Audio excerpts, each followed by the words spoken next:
There is a trend in the states down south in our country to choose idols that have only one objective. The objective was to raise the Hindus and their Brahmin population out of existence. First it was Tipu Sultan Jayanti in Karnataka under Congress rule.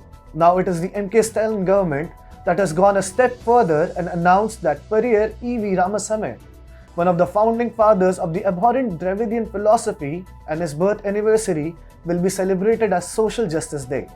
To catch the bull by the horns, is there such a divide, or was the Aryan Dravidian narrative introduced to serve a larger interest? If it was so, then what and whose are those interests? Finally, is there such a concept as Aryan or Dravidian? And most importantly, why should Tamil Nadu celebrate a man that glorified killing Brahmins? Hi and welcome. You're watching TFI English, the national socio-political analysis arm of the TFI Media Group.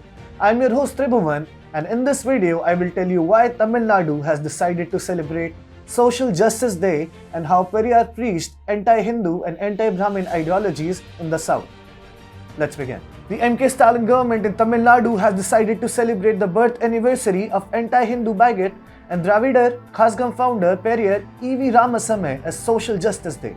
Periyar, who gave rise to the Dravidian politics and harbored dreams of killing Brahmins in the garb of a supposed progressive movement, continues to be revered by the seemingly brainwashed Tamilians. BJP, still looking to forge its independent identity in Tamil Nadu politics, was expected to mount an offense against the decision, but instead, the party folded tamely. BJP floor leader Nanar Nagetharan said his party welcomed Stalin's announcement in the House.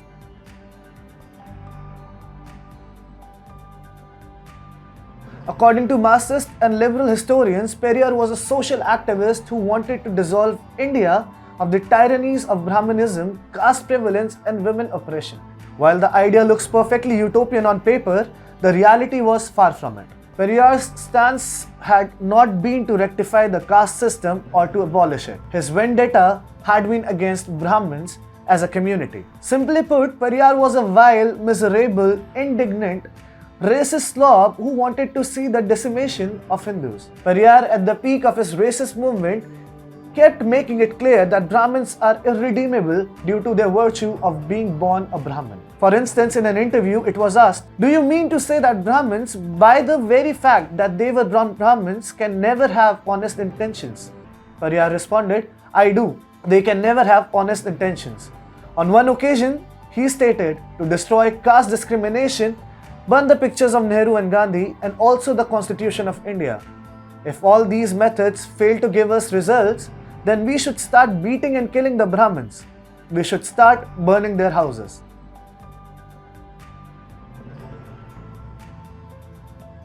In 1953, while organizing agitation for desecration of Ganesha idols, Periyar stated, "We have to eradicate the gods who are responsible for the institution which portrays us as Shudras, people of low birth, and some others as Brahmins of high birth. While the former go on toiling without any education, whereas the latter can remain without exerting themselves.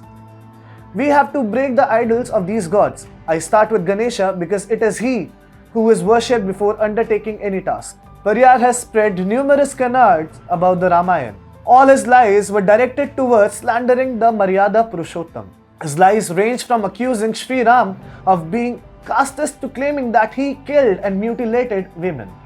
According to him, the Ramayana and Mahabharata were written by cunning Aryans to erase the Dravidian identity.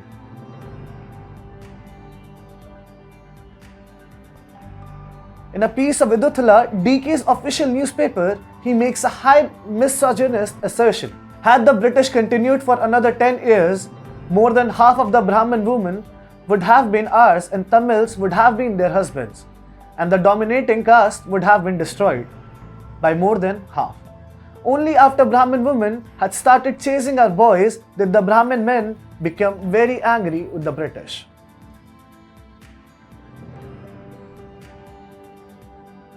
The whole Dravidian movement is based on hatred against one community and one religion. In starting, it was radical enough to ask for a division of India and separate statehood for the states of the south. However, since it didn't work out, the radical element has moderated, but the Periyarities are still a frenzied and bigoted lot.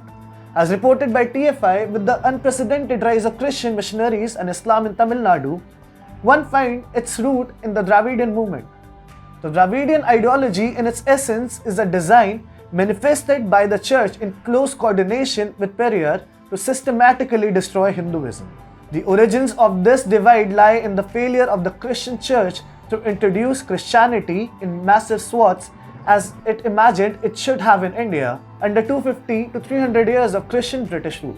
As for Islam, Periyar once wrote about the hijab, stating it was a visual prison in the name of religion. However, after facing a massive backlash from the community, he changed tunes and said, if to shun the religion that imposes untouchability on them, Ambedkar and his followers turned to Islam for succor rather than to atheism, we would not have any objections on it.